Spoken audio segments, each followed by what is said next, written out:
Inside the Deck is brought to you by CoolStuffInc.com, the best online retailer for Magic the Gathering singles and sealed product, and GatheringMagic.com, your place to explore the game.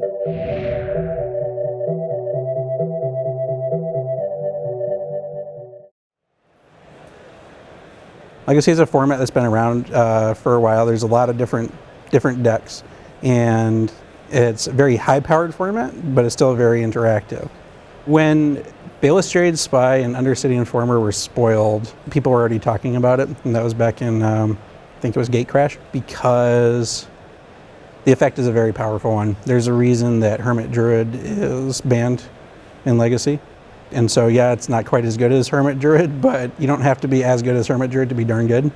I mean, even back then, which was a couple years ago, I mean, there was talk about it, and it made one good showing, I think, at a Star City Open. Made the finals, I think, in that. I'm Kyle Chandler. The name of the deck I'm playing is Oops All Spells, and I'm playing in Grand Prix Seattle Tacoma. Oops All Spells is a combo deck that tries to win on turn one. It often can, about maybe 75% of the time, win on turn one. It doesn't play any lands. It uses other sources of mana, such as artifacts like Lotus Petal and Chrome Mox, as well as creatures like Simian Spirit Guide and Elvish Spirit Guide to cast one of two creatures. The bottom line is you need 4 mana to get one of these creatures in play and to mill yourself out. The creatures both say that target player mills their library until they hit a land, and that's why it's called Oops All Spells, because there is no land to hit.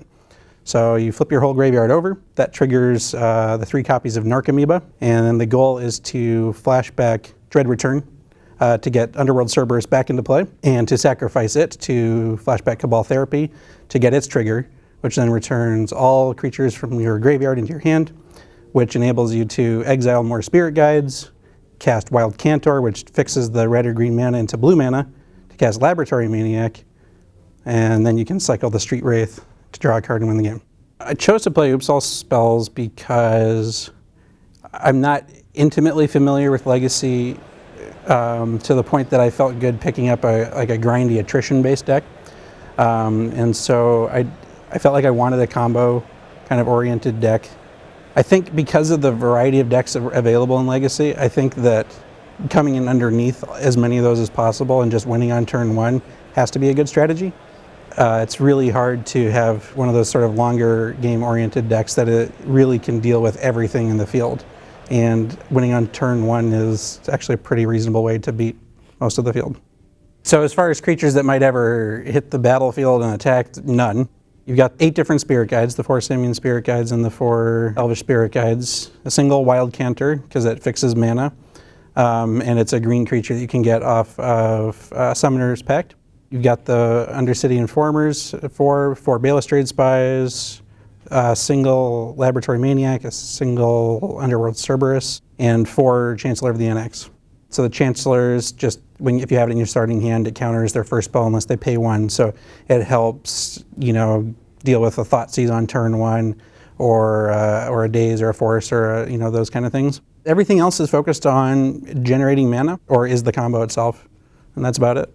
I went with a transformative sideboard. So what I do is I take out all the combo pieces. So that's the Narcomoebas, the 8 win conditions, the Dread Return, that kind of thing, and I bring in Charbelcher.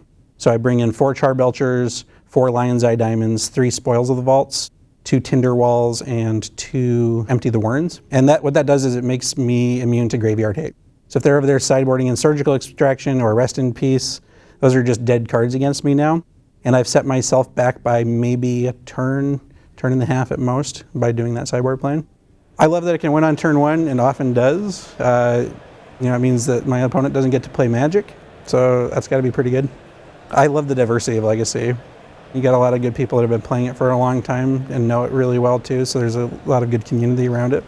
And it's just a really rich format.